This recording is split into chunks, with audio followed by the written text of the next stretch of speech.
Assalamualaikum warahmatullahi wabarakatuh. Gimana kabarnya hari ini, adik-adik? Ya, hari ini kita akan melanjutkan pembelajaran fikih pada bab yang baru, yaitu bab kedua mengenai jihad dalam Islam. Nah, nanti di sini akan dijelaskan mengenai pengertiannya, makna lain dari jihadnya, juga hukumnya, dan macam-macam jihad. Nah, nanti silahkan disimak ya. Untuk absensinya nanti bisa kalian list di WA group. Jangan lupa nanti yang online harus absen ya. Dan kakak tunggu keaktifannya. Silahkan disimak. Baiklah, langsung saja kita akan masuk kepada bab kedua mengenai jihad dalam Islam, yaitu pembahasan pertamanya mengenai pengertian dari jihad. Nah, pengertian jihad ini ada menurut bahasa, menurut istilah, dan ada satunya lagi itu. Nah, secara bahasa, jihad itu adalah mengerahkan segala kekuatan dan kemampuan untuk membela diri dan mengalahkan musuh. Sedangkan menurut istilah ulama fikih, jihad itu adalah perjuangan melawan orang-orang kafir untuk tegaknya agama Islam. Tapi jihad juga dapat berarti kita mencurahkan segenap upaya dan kemampuan untuk menghadapi segala sesuatu yang berhubungan dengan kesulitan dan penderitaan. Dasar-dasar dari jihad dalam Al-Quran itu ada pada Quran Surah Al-Hajj ayat 78 yang artinya, dan berjihadlah kamu pada Allah dengan jihad yang sebenar-benarnya. Dia telah memilih kamu dan dia sekali-kali tidak menjadikan untuk kamu dalam agama suatu kesempitan. Ikutilah agama orang tuamu Ibrahim. Dia, Allah, telah menamai kamu sekalian orang-orang muslim dari dahulu. Dan begitu pula dalam Al-Quran ini, supaya Rasul itu menjadi saksi atas dirimu dan supaya kamu semua menjadi saksi atas segenap manusia. Maka dirikanlah sholat, tunaikanlah zakat, dan berpeganglah kamu pada tali Allah. Dia adalah pelindungmu, maka dialah sebaik-baik pelindung dan sebaik-baik penolong. Sedangkan dalam hadis itu ada yang artinya dari Ibnu Umar, Rasulullah SAW bersabda, saya diutus dengan pedang hingga Allah disembah tiada serikat baginya, dan rezekiku dijadikan di bawah naungan tombak. Kehinaan bagi siapa yang menyalahi perintahku, dan siapa yang menyerupai suatu kaum, maka ia termasuk pada kaum tersebut. Hadis riwayat Ahmad.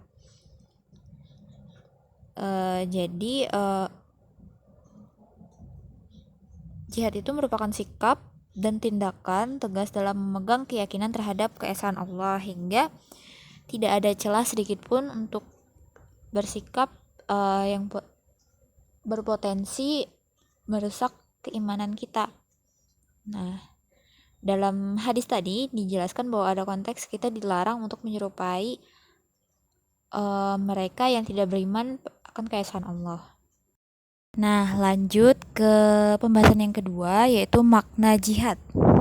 Makna jihad ini maksudnya makna lain dari jihad selain daripada yang sering kita ketahui, seperti yang di pengertian jihad di awal tadi, itu kan mengarah kepada jihad di bidang militer atau yang lebih ke berperang melawan, pokoknya berperang kayak gitu. Nah, makna jihad ternyata bukan hanya itu saja, bukan hanya di bidang militer atau bersenjata itu saja, tapi ada makna lainnya lagi, yaitu jihad spiritual. Nah, jihad spiritual ini mungkin lebih seperti kita berdakwah kepada seseorang. Nah, kan untuk berdakwah ini diperlukan kesabaran yang ekstra dalam menghadapi berbagai cobaan dan rintangan dalam prosesnya itu. Nah, lalu yang ketiga juga ada itu jihad dalam membangun peradaban. Nah, Maksudnya seperti apa?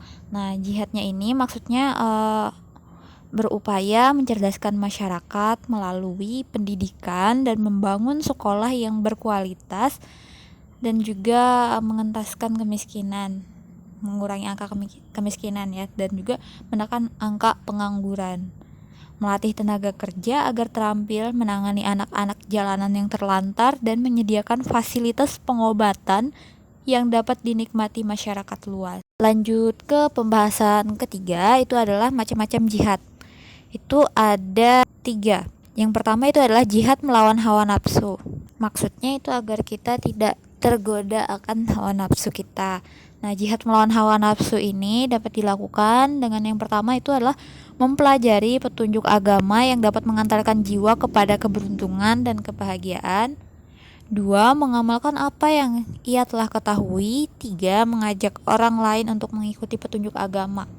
Nah, jadi dengan berilmu, dengan itu tadi, beramal dan mengajarkan ilmunya kepada orang lain, seseorang itu dapat mencapai tingkatan yang disebut dengan Rabbani. Nah, yang keempat, bersabar dan menahan diri dari berbagai cobaan dalam menjalankan dakwah. Nah, macam jihad yang kedua kan yang pertama tadi jihad melawan hawa nafsu, yang kedua melawan syaitan. Nah, ini maksudnya adalah kita itu berupaya menolak segala bentuk keraguan yang menerpa, yang muncul pada keimanan seseorang atau keimanan kita, dan menolak segala bentuk keinginan ataupun dorongan hawa nafsu. Nah, keduanya itu dapat dilakukan dengan berbekal pada keyakinan yang teguh dan kesabaran. Nah, jihad yang ketiga itu adalah jihad melawan orang-orang kafir dan orang munafik. Ini sesuai dengan Quran surah Al-Tahrim ayat 9 yang artinya, "Hai Nabi, perangilah orang-orang kafir dan orang-orang munafik dan bersikap keraslah terhadap mereka. Tempat mereka adalah jahanam, dan itu adalah seburuk-buruknya tempat kembali." Keempat, itu adalah tujuan jihad. Nah, tujuan jihad dalam Islam itu untuk mempertahankan, membela, serta meninggikan agama Islam. Itulah tujuan pokok perang dalam Islam atau jihad dalam Islam. Di samping itu, ada lagi tujuannya, yaitu 1. Mempertahankan hak-hak umat Islam dari perampasan pihak lain. 2. Memberantas segala macam fitnah. 3. Memberantas kemusyrikan dan meluruskan tauhid. Keempat, melindungi manusia dari segala bentuk kezaliman dan ketidakadilan. Lanjut ke pembahasan terakhir hari ini, yaitu pembahasan kelima, itu adalah hukum jihad. Hukum jihad untuk mempertahankan dan memelihara agama dan umat Islam serta negara itu hukumnya wajib atau fardu, baik itu fardu ain maupun fardu kifayah. Nah, jadi intinya berjihad itu wajib ya. Nah, syarat-syarat wajib jihad itu 1, dia harus Islam, dia sudah dewasa, lalu berakal sehat, dia merdeka bukan seorang budak, lalu dia laki-laki, sehat badannya dan mampu berperang. Nah, di sini di dalam Al-Qur'an dijelaskan bahwa ada orang yang tidak diwajibkan berjihad. Itu dijelaskan dalam Quran surah At-Taubah ayat 91 yang artinya, tiada dosa lantaran tidak pergi berjihad atas orang-orang yang lemah, orang-orang yang sakit, dan atas orang-orang yang tidak memperoleh apa yang akan mereka nafkahkan.